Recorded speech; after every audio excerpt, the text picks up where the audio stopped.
Hello and welcome to another episode from the Real Talk and Revenue podcast. We have myself, Francesca, the accountant, and we have Jordan, the therapist, and we bring real powerful conversations around building revenue, building confidence, how the mindset works, all different discussions around to help others in business and in their personal life. So listen in, tune in, let us know what you think, ask questions along the way, and we'll be sure to answer them.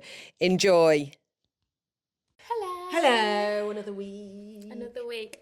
It's Right, November. I've got a new flavour, hot chocolate. Let me guess. At Liberty. Biscoff. No. Not matcha. No, they don't do that. That's made up. Salty caramel. No. Toffee. No. Mint. No. I'm just making this. I know. Give me a clue. Well, I don't know. It's like autumnal. Bit like bonfire nighty. Oh, it's on the tip of my tongue. Go on then, tell us. Toasted marshmallow. Oh, I knew. It is so nice. Is it? Yeah. What do they do differently to put that in? I think it must be a different syrup, but it just is tasty. Sweeter. Yeah, probably like loaded full of sugar and you know. Yeah. Well, this is it, right? How many? So I've got 10 days to my honeymoon, Oh my god.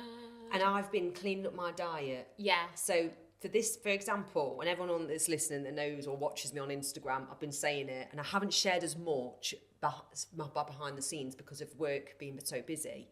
But I will do a comparison to what I did 3 months ago. Yeah. I've definitely stripped a little bit. I had 4 eggs this morning and cheese because I'm trying to cut down the carbs, and it's so hard. And I sometimes think, why am I doing this? Why am I such a like? I don't train for holiday. You know where people say, oh, it's my holiday. Yeah. So it's a bit of a trim. It's not like I've been saying Yeah. because of my holiday. I'm quite consistent throughout the year. Yeah.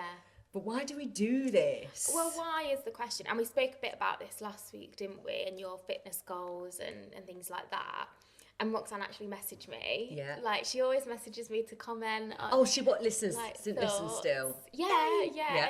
And she was like, isn't it interesting, like, Fran's goals on fitness? And then she made a comment about, how it's difficult. What did she say? She was like, I don't know about you. She was like, but as I was listening, she said what I was talking about around, like, trying to move to a place where you're not too focused on like your body. Do you know what I mean? Gives often, and like moving towards body positivity and acceptance and stuff like that, sometimes gives you an excuse not to go to the gym, because she was saying like, I'm just struggling with motivation, like and then I was like, well, it doesn't necessarily have to be the gym, does it? Like, it's finding your thing, isn't it? 100% finding your thing. She's got a couple of friends that, like, yoga's really their thing, and I've said, like, I've tried and I want it to be my thing. But then I made the comment around, like, actually, sometimes you have to give it a really consistent effort, like 3 to 6 months. So what to was find your thing. What was Roxanne getting at then with this? How I'm so motivated or disciplined, or No, she was just like observing the differences in like what we'd said, and then reflecting on how she's currently approaching exercise, how she has done in the past. So she's abandoned it at the minute, but she wants to bring it back in. Yeah, well, she's just not as consistent with her training and what she's doing. Because I get why, though. Yeah. There's so many times this week. So we did our High Rocks event 2 weeks ago. We talked about it last week. But she said it in the frame of like you having like something specific to work towards. That obviously always keeps you. It keeps something to continue to work towards. Whereas if you're just training for training's sake, and a lot of people do, don't they? And they are able to remain consistent. It is sort of easier. Like George says this all the time. He says, John, I can't just train. Like, I have to have a fight. And when he has a fight, like, he's just on it. Why people have to have a holiday to lose weight. Seriously, it's a similar thing, right? It is. So, people listening, Roxanne listening, people avoid having a goal because of the effort. It's the pressure. Oh no, I just want to go to the gym. And then there's already they're letting themselves down. Honestly, the only way I've got better at it is because I put little mini goals. Absolutely. So and it's effort. It does help with consistency, but then there's another like group of people, like, because I feel like in a way, like, I don't, and we've said this before, like, I don't like aggressively moving towards things. Like, that doesn't like flow for me. Yeah. Like, and I, as I've said before, I'm more kind of like in line with like slower living, like trying to be more like intuitive. Yeah. Do you know what I mean? However, I think like there's a period of time where you do need discipline to ingrain like a new habit that's like good for you, good for your body, good for your mind. Yeah, definitely. Do you know what I mean? And Roxanne was saying the same, like for me, like it's more about keeping healthy. Yeah. You know, like looking after my body and looking after my brain. That's my motivation now. But she said, I still kind of like can't get myself going. Because it's not something that can change at the end of it as such. Yeah, it's not still a smart goal, is it? But it's a good, healthy goal, isn't it? Just to like keep your body and mind healthy. Yes, so let's say, for example, when I had my 2 kids, I'd do it just for mind and body. You know, where I did my little homework out in front of them, this, that, but the other. We did speak about that, and there was also that underlying tone of kind of like fear, wasn't there, of like potentially like losing my body, like do you know what I mean? Or like I've definitely got. Do you know what I mean? I like the thought of being the best I can be as in how my body looks for my age as well. And I reckon it's because, you know, when I fell pregnant at a young age, you'll lose your body. And that's what I mean. Like, I thought, no, I won't. You had 2 kids quite young, didn't you? And it was a case of like, no, I'm not going to let things slip and I'll show you all. It definitely was a factor. So there's that. There's like, I'll prove you wrong. But also, sometimes there is that underlying fear, isn't there? Like, I don't want to like prove people right, or I don't want to let my standards slip, because I would say as well, like, you have unrelenting high standards, don't you? I do in work. I know I do. No, in all areas of life. In all areas, like I honestly, and I've noticed it more in the business recently with me taking over a few things and getting a team to come in and. Like, why though? Because sometimes I do my own head in, I'll be honest. Do you know one of the ideas I had, and I think we should do it one day, whether we do it... oh, no, what? You're scaring me. Look at her. Go on. No, for both of us, because it is so insightful, is mapping out our belief systems. How do we do that? It's a therapy activity I do a lot with clients who have like... Well, I see a lot of clients with like higher standards, perfectionism, and on the flip side, well, it can sometimes go hand in hand, but like low self-esteem and stuff like that. And it's really nice to like map out your belief system to see like what experiences have led to beliefs about ourselves, others, and the world. How long will it take to do this? Because we could do it. We could do it in one session. Yeah, like a podcast session. Yeah, we could. And map it out. Just to give people an example, I was going to do some Instagram shorts on like helping people identify limited beliefs as well. Oh, wow. Because I just think it's really powerful if you can become aware of it, and you can become aware of like the beliefs that are rigid and the rules that are rigid. And it's not about saying that they're like unhelpful, because your high standards have served you well in some areas of your life. At the same time, when we hold them inflexibly, they can cause us a lot of stress. And again, as I always say, like sometimes we're like, I must always give 100% to everything. But as I've said a million times before on this podcast, if high achievers usually drop to like 80% output, the outcome remains unchanged, because, you know, you're a high achiever. There's a level of like experience, skill, talent, whatever you want to call it. So you're saying when I reduced it through. So is that when you said about my Hyrox and I said I didn't go as hard and we didn't train as hard, but actually the output was even better? So the feeling of it, shall I say? And it can be seen physically like that, and it can also be seen in like your workplace. Like even smaller things like friendship dynamics, relationship dynamics. You know, people who are like people pleasers, overcompensate all the time. Yeah, like me. And that's what I mean by like your rules for living, we call them, are like very fixed and applied regimented. Generally. So they're applied to multiple situations, because you live by, you know, I don't know, it might be like... One of the things I said to Roxanne when she was like on about your goals was I said, like Fran has very high standards. I said, and she'd have rules that are kind of like, if you're going to do something, you do it properly. If you're going to start something, you should finish it. Yeah. You're laughing and I'm like, well, that's Who wouldn't have that? Do you know what I mean? When you're saying it like that, I'm like, yeah. This is exactly why mapping out the belief system is so helpful. I'll send you some bits later so you can have a look, because I know you'll look at it and you'll be like, why have you sent me this? I know, and I'm so learning about myself from this last year. I'm absolutely loving this situation. And to help Roxanne then, what was she asking? Roxanne's a main feature of this podcast. I know. Hi, Roxanne. Hello, welcome. You know what? Back. I've definitely had some inboxes, and I need to bring them into this. And we are not expanding, that's not the right word. We're refreshing. We've had feedback and market research, and I've done a bit of market research, and we're changing a few things to our podcast. Bit of rebranding, bit of a name change. Bit of a name change, so just all will be revealed and just go with it. But we are setting up an Instagram page. So if you are listening to this, please listen out for the new name coming. Mm-hmm. And when you do, follow us on Instagram. Give us a follow. Yeah. So back to Roxanne. And anyone, it's similar to Roxanne in that feeling of, just... Because that's me. That's also me. And I still struggle to understand, I suppose, and I still struggle to understand why people can't just do it then. Do you know what I mean? Start saying it, just do it. I know. I think I said that to Dan the other day, like, okay, it's all well and good saying this, where's the action? And he's like, oh, right, yeah. But again, if you come back to people's beliefs, like, you've gotten yourself to a place with kind of like continuous time investment, consistency, where your beliefs around your habits have probably changed and like strengthened even more, where you now know, you're like, if I put my mind to something, I know I can achieve it.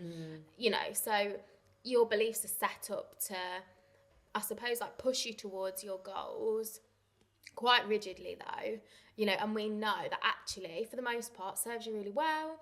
You know, you achieve the things you want to. Not all. It can cause you a lot of stress. Yeah, You really struggle, even when you have a kind of like real justified reason that perhaps like you should pull out of an event, or, you know, you should take a week off. No. You really struggle with that, don't you? It's super struggle. I don't know if we're going to be able to do High Rocks, and I'm there like... Well, just don't do it then. Exactly, so you're saying like, just do it then, and I'm just saying, just don't do it then. Like, let yourself off for once. Yeah, and I'm like... So it's not about like... Can you hear that? It's just like a Hoover, isn't it? Sorry. I bet you can't hear it on here. But it's like... and it's not about abandoning those rules and having to go... Because people often fear, and perfectionists always fear, well, if I drop my perfectionism, then everything will go to shit. And I don't think like that. Maybe it's a bit of, have I dropped my balls? Yeah. I'm like, so for example, going on our honeymoon, yeah, I'm thinking, right, so nearly a 3 week away from work scares me. Mm-hmm. But gym, I'm going to fit my gym sessions in because we've got another High Rocks at the end of Jan, and I want to be the best I can be. So already, but for that, I know, we will train on holiday. Yeah. And that is our thing. And but the beauty of being with Steve, he allows me to be all this weird and wonderful. Yeah, but he enjoys it as well. Like, he enjoys like competing with you. Yes, but I know for a fact before me, he wouldn't have trained like we do on holiday. He wouldn't have got up early in the morning because he readily admits it. Doesn't mean he's any better or any worse for it. No. But it's interesting, actually, that one, I'm so much happier being so confident, say on social media and to Steve, this is how I live and I'm regimented. Yeah. And I see it in my two kids. So, for example, I know this sounds silly, but they are so independent. Yeah. They can get themselves up in the morning. Yeah. They have done all through setting their own alarms. Yeah. I don't have to go in and go, oh, wake up, and we're all arguing in the morning. There's none of that. Yeah. Which is great. Has there ever been, though, when you're forming that habit, because there would have been a point in time when they were young that you had to go in and get them up, like primary school. Primary school, potentially. I don't remember. Yeah, because for such a long time, you've instilled that habit in them. Get up when your alarm goes off, don't stay in bed. I must have done. I don't even remember saying those things. It's so interesting. But again, it's the power of modelling. They will have observed you. Getting up so early all the way. Yeah, seizing the day, getting things done. And like kids do learn a lot by like modelling as well as... But they learn more from... With children, you can't tell them to do something that you're then doing the opposite of. Like, you can't you can't tell them, you eat healthy meals. You can't do that. You can't say, make sure you get a balanced diet, eat healthy meals. And you can't sit there and eat McDonald's and takeaways in front of them. Yes. And not emulate that yourself. Like, you can't do that because they're still learning. They're curious. Well, why are you doing that? I want to be like you. Yeah. Children want to be like mum and dad, don't they? That God help mine then if they're going to be...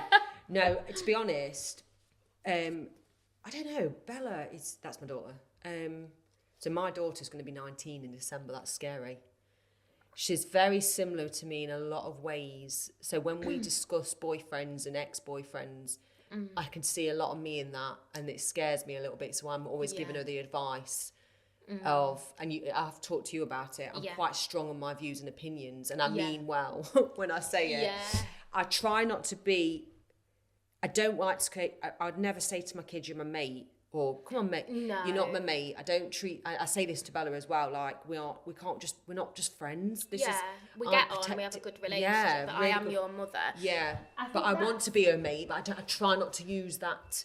Yeah, you can get on well, and you can be friends. But I think actually children, they need their parents. They need guidance and boundaries and routine. Yeah. And you know, you often see, and it's not judgment or anything, but you do see like mums who are mates and, you know, going out together and this and that, and that's fine to a degree.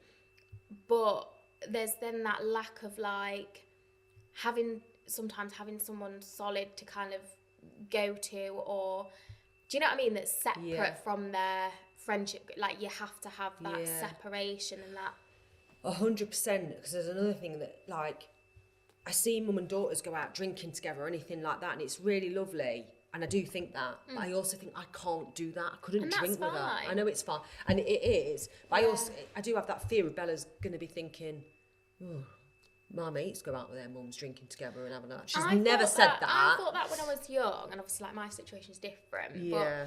But when I was young, I used to look at their mum and daughters doing that, and I think that's so cool.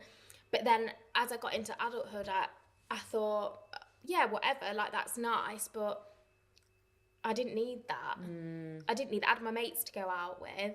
Do you know what I mean? It is lovely. And also, I think you do other things together. It's not like, you know, it's going out drinking or not having any quality time together. Yeah. You do other things together. Yeah. Do you know well, what I a mean? few and far between. Yeah, but like fine. Eden Hall, I'd love to do that day with her. We have a lunch, we go out for an evening meal. Exactly. If there's something on at the cinema, we could do that. And that'll be the same. We don't do that. That'll be the same for me, because as you know, like I am absolutely not a big drinker. I could quite happily not touch another bit of alcohol in my life. Do you think you could? Easily. Why do you still drink then?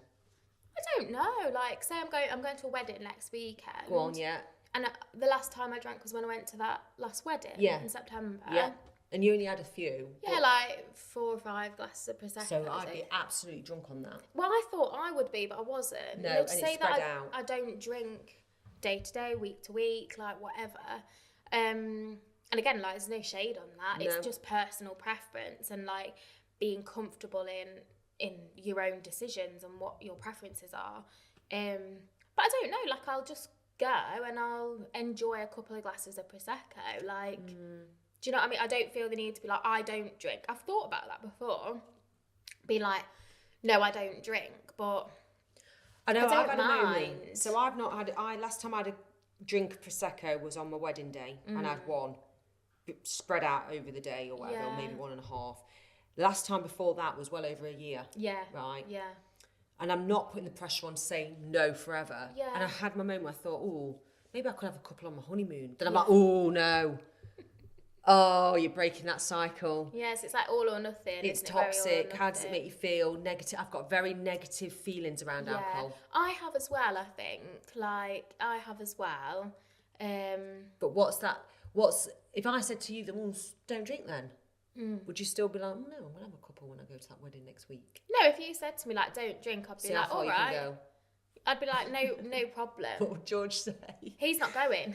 Oh, no, in the future, just say even at Christmas and you're not drinking and he was. I think at first he found it strange. Of course, it is though. It is in the society. Because it's such a cultural norm. Yeah. And, you know, like his family, they like a drink. They like, you know, very outgoing and stuff like that.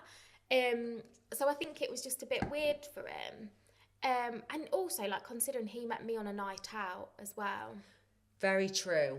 Do you know what I mean? Because I met Steve in the gym. Exactly, yeah. That's hilarious. Yeah, but we've spoken about, like, the function of alcohol at times in your life when you think, oh, I'm on my own, and to be likeable, I probably need to go out and do normal things. Yeah. So he met me in that kind of a phase. So true, isn't it? Yeah. And then when I'm comfortable and confident with someone, it does. I'm like, I don't, and not that I needed a drink to meet someone. It wasn't about that. As I said before, it's more about at that time, like years gone by. It's a case of like, oh, well, I best do normal things then, else I'm never gonna meet anyone. Do you know what I mean? So true. Yeah, I do. So it was kind of like that. But now he's like it like doesn't bother him, and I think he's shifted his view on his own, like being with me as well, I think. Correct me if I'm wrong, George. Because you would have had a massive influence on him. Yeah, because now, like, he'll just take it and leave it as and when he fancies it. Whereas I noticed before, whenever we went anywhere, like out for dinner, round to his parents for an occasion, like anything, it would always be like, oh yeah, I'll have a beer. But it was almost like automatic, just condition. This is what you do socially. So true. Whereas now, he just takes it and leaves it as he fancies it. Like bonfire night the other night, he had a beer with some food. But like there's more times now than not that he'll be like, oh, I'm not bothered. No, I'm all right. That would rub off. And same with Steve, I've rubbed off on him to drink less. Yeah, but it's just like, I'm not saying to him, like, you need to not drink. No, and I would never say this or that, It's just a case of, like, drink if you want to, but don't feel you have to because we're out for dinner or because you're at a party or whatever. Like, if you want to, do it. But if you don't, like, you can still be involved and not have to if you don't want. Yeah, That's 100%. how I feel for myself as well, like, might have a glass of Prosecco, might then get myself a soft drink, like, I'll see how I feel. And quite frankly as well, like, for me, it's not worth the potential of a hangover when I've got a baby. I'd rather just feel fresh getting up, like, be able to, like, do things with her in the day. And I've felt like that before, Hallie, as well. I'd rather wake up fresh and be able to just get on with my day and do whatever I want to do with it, rather than be like, oh my God, I can't do anything, like. But this is a big statement from me, and I genuinely believe it, because I was like a binge drinker when I was in my 20s, like most people. Yeah, same. When I decided to do it less to start with, because I staggered it, slowly dropped it out of my life, I'm a better person and business person for it. 100%. So I think there's going to be people out there that run businesses that drink alcohol, a lot of it maybe, just to get by and do it, which is a shame, but they will be, the stress reliever and whatnot. Yeah.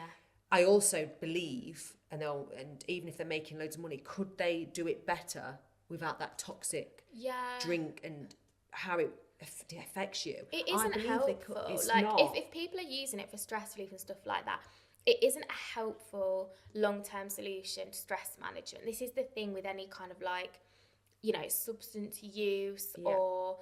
Yeah, it's an unhelpful coping strategy. It makes you feel a little bit better in that moment and then a lot worse after.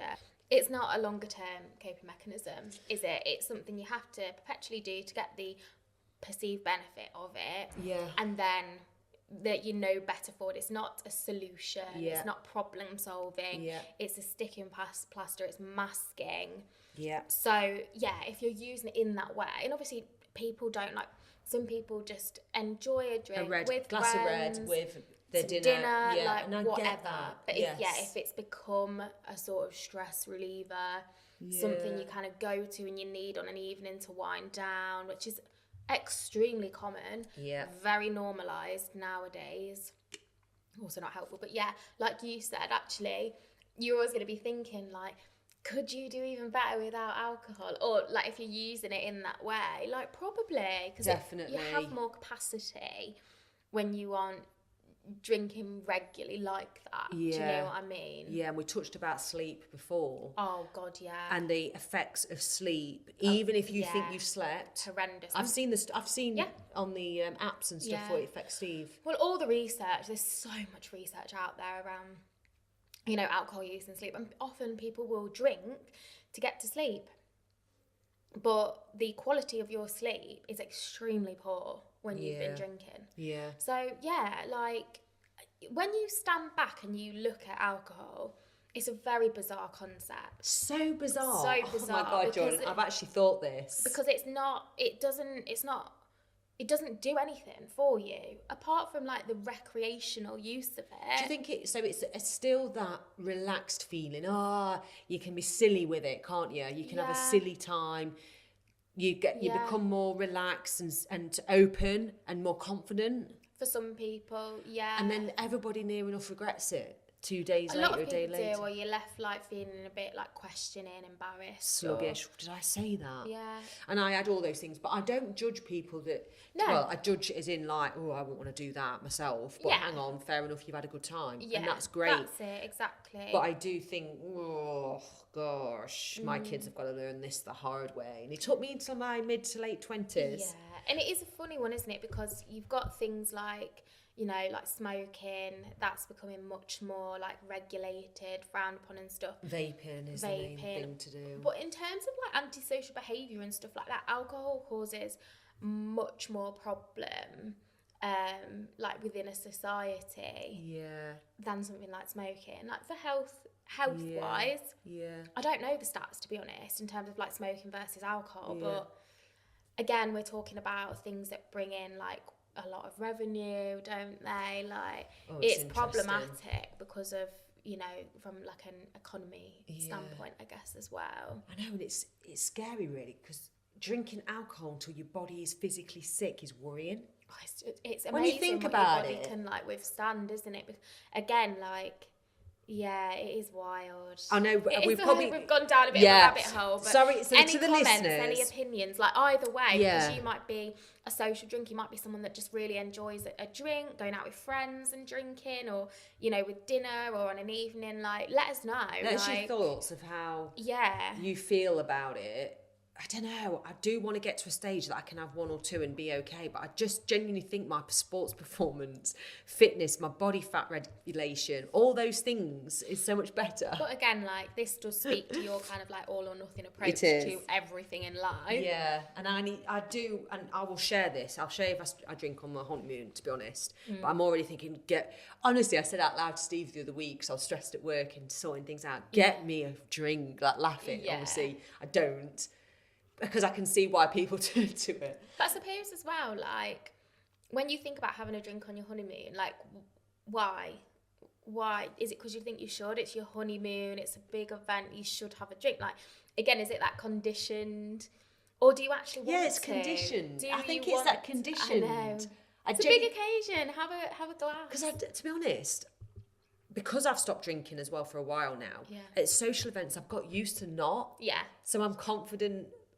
It's a weird feeling. Anyone that's stopped drinking, and if you want to share this as well, and then go to a social event and not drink, that feels weird. It does require a lot of confidence. You feel like I felt like I was walking around with a sign that said, I'm not drinking, I'm a loser. That's how I felt. That's interesting. Yeah, so... See, now I'm not bothered. Like, and other people are more bothered than you are. because of you judging them. It's often about that, but it's also about, like, why wouldn't you? You're at a party, you're at a wedding, like, you're not going to have a drink, and it's like, no. But more people aren't drinking, but there is still that kind of like undertone of like, oh right, why just have a drink, just have fun. One of my cousins, she's so true. She's a big social drinker, Danielle, and I don't know if she listens to this, but she's one of them. I remember like being on like a bit of a house family holiday with her, and she was like, oh, go on, Jord, like have fun, like have a drink. And I was like, I don't need a drink, like fun. And it's just funny, like, go on, relax. I get it, because I would have probably said that to somebody in my 20s, and it's so interesting, isn't it? Because it's like, and then you almost feel annoyed with the person that's not drinking. Oh, well, I can't talk to you tonight then, really, as much as I would have done if you were drinking with me.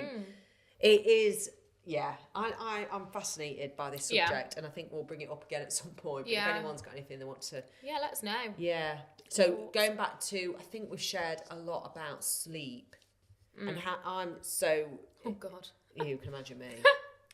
But recently, with things going on in my life and preparing for going away and stuff, I have been waking up at the same sort of time in the night, stressed out, my heart 10 to the dozen sometimes, thinking, oh, I need to do that, I need to do that. Yeah. But I have got into a really good sleep routine, and the only reason why is because my environment and who I'm with has helped me settle and feel safe and feel comfortable. And I remember saying to Steve, and it took me a long time to feel safe. And I remember saying to him, I'm nearly getting there. And it's in that partnership. You think you're going to feel safe in the first 6 months, but you're not. You've got to get to know each other, but really on a deeper level. That takes work and time. It does, yeah, absolutely. And there's like a lot of superficial relationships. There are, yeah, and a lot of like people that are in relationships that, you know, are scared to still share parts of them, or like even like preferences, or say like, I actually don't enjoy doing that. Because, well, what if I say that and then actually they don't want to be with me? Like, it's all of that, isn't it? Like, it still exists. And again, it takes confidence to be like, do you know, I don't really enjoy it. Again, there's some things you like, you know, walks, for example. Like, George, he's not a walker. Like, he doesn't enjoy going for a walk. Like, he just doesn't. Now we've got Hallie. He likes to like go out with her, like walk to the park or walk here or there. Oh. And he'll come with us as a family. But like, I love walking the dog. Yeah. Like, I just love going on a walk and being outside for a bit. Yeah, I like a walk.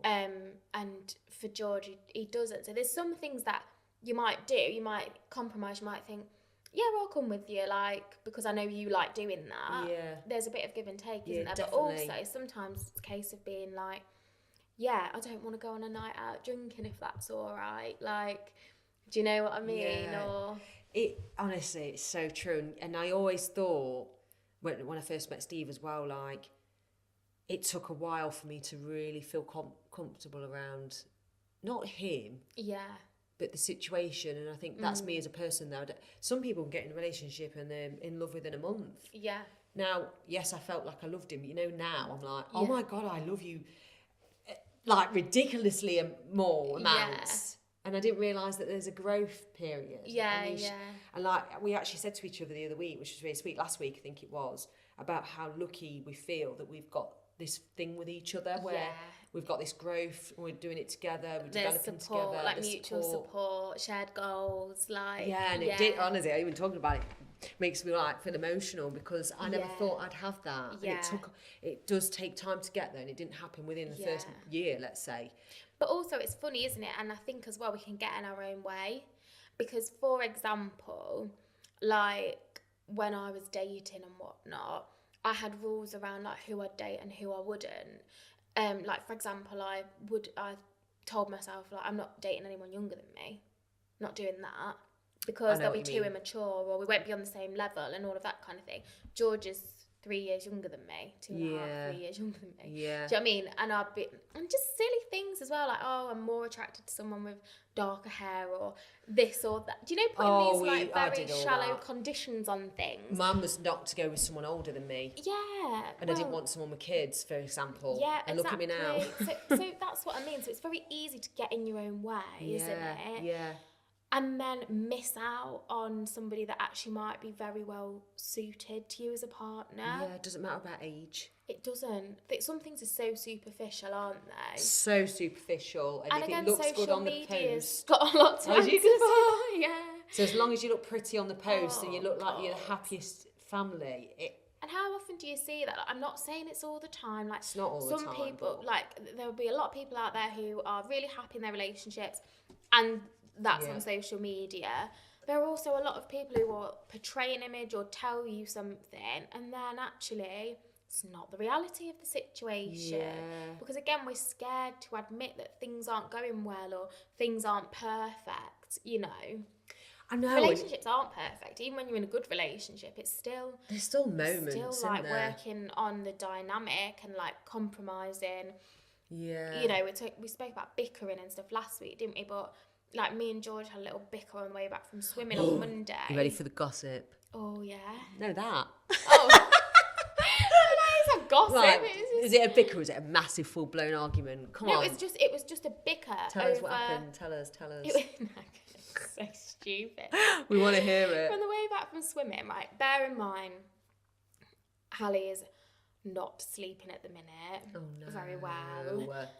She's going to sleep. One of my friends sent me some info, and basically it's really cute actually. So you know, I'm not going to find this cute. it is cute. God. She's going through a developmental leap, so she's learnt to crawl. Yes, yeah, you said about that. And basically, when they go through leaps, it can disturb their sleep. But Yeah, when I read more about it, it's basically because they like wake up because their sleep pressure drops. So this thing you can do, and they want to practice their new skills. And I just thought that's so sweet. Is that what it is? Yeah. I never knew that. Yeah. That's so cute. Isn't it cute? Yeah. I told you.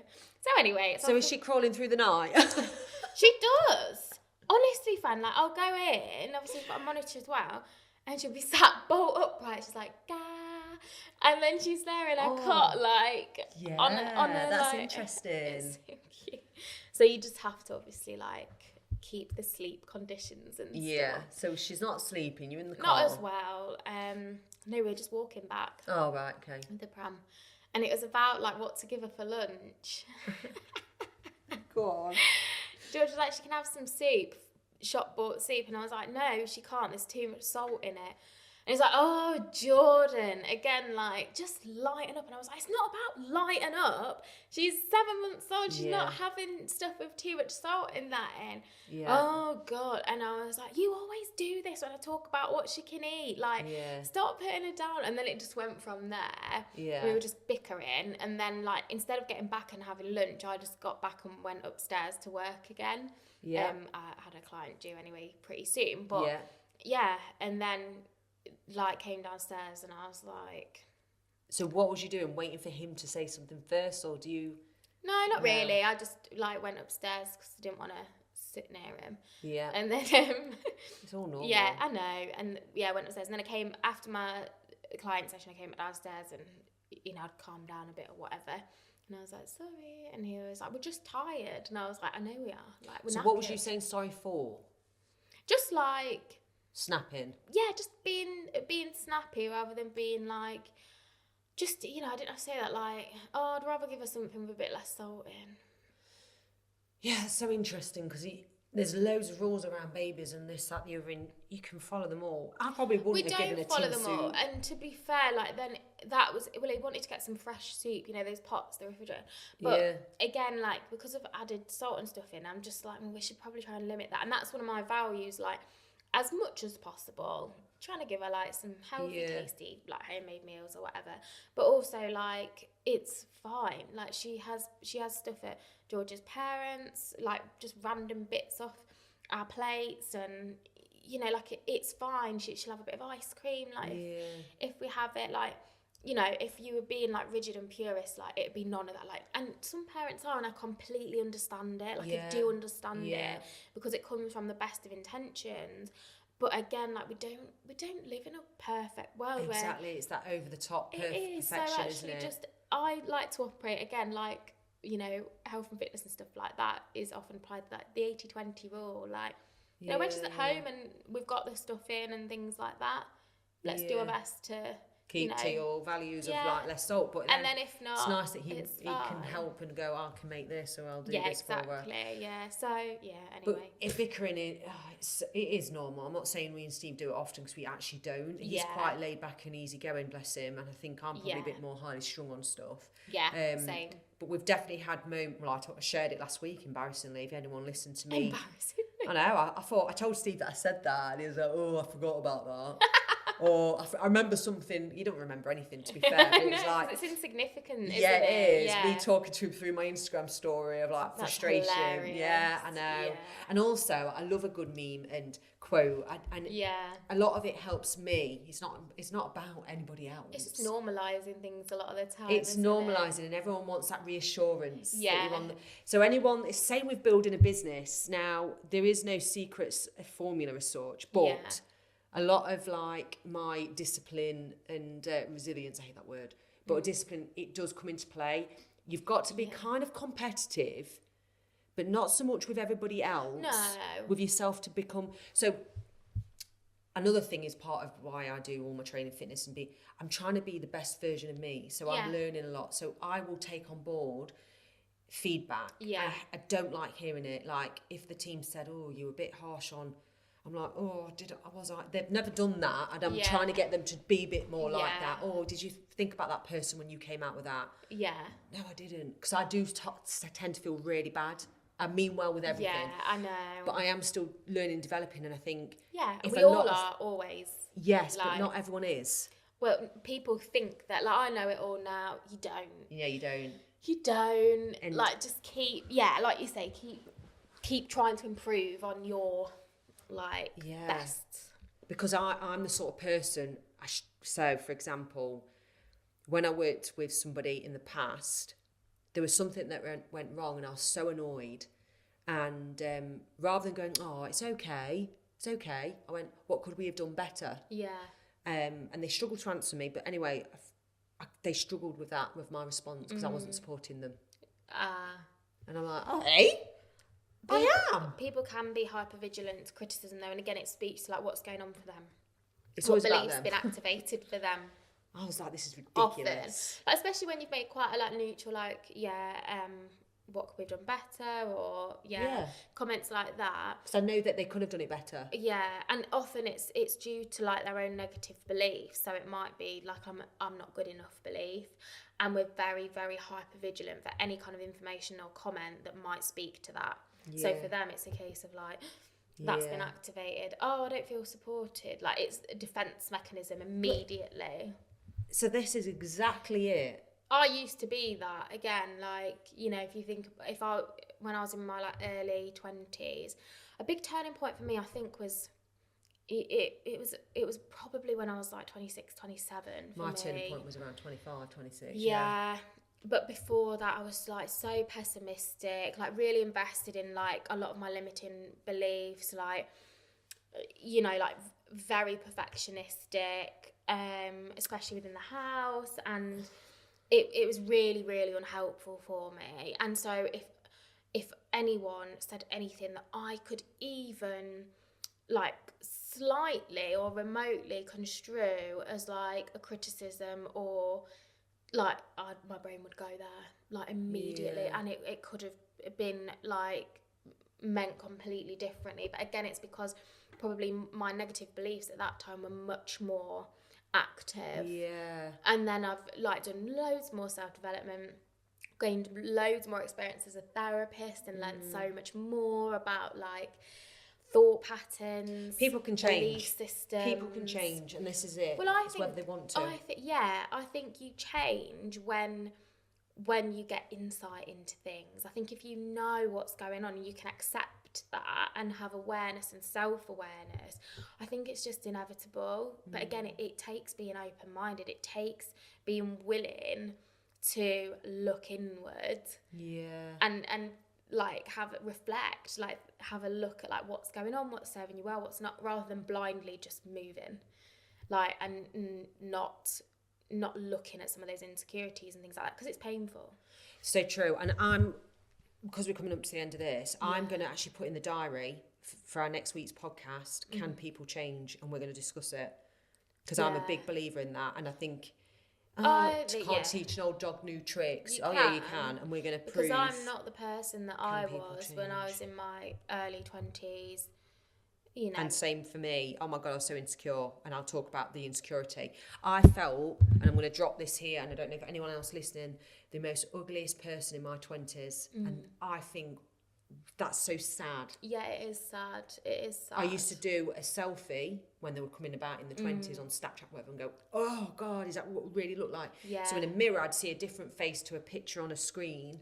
Yeah. And it's, oh God, it's sad. It is really, really sad. And I think part of it is, like, it's culture, society, developmentally, like, where you're at in your life, and what matters. And it is really hard, because when you're a teenager, for example, and often early 20s, like, the most important thing is your peers, like, and the opinions of your peers. And it's just, it's hard, isn't it? It's really hard to, like, manage that. So yeah. But we will. And so this is it. We'll talk about change, insecurity, and I'll prove that it can happen. It's whether you want it to. Let's put it out on our socials as well. Let's ask the question to people, like, can people change? Yeah, do you that's a think good people idea. can change? And then we can like maybe if we get some comments, I'm hard pushed to get a response on my socials. I'll tell you that for free, but you might. Yeah.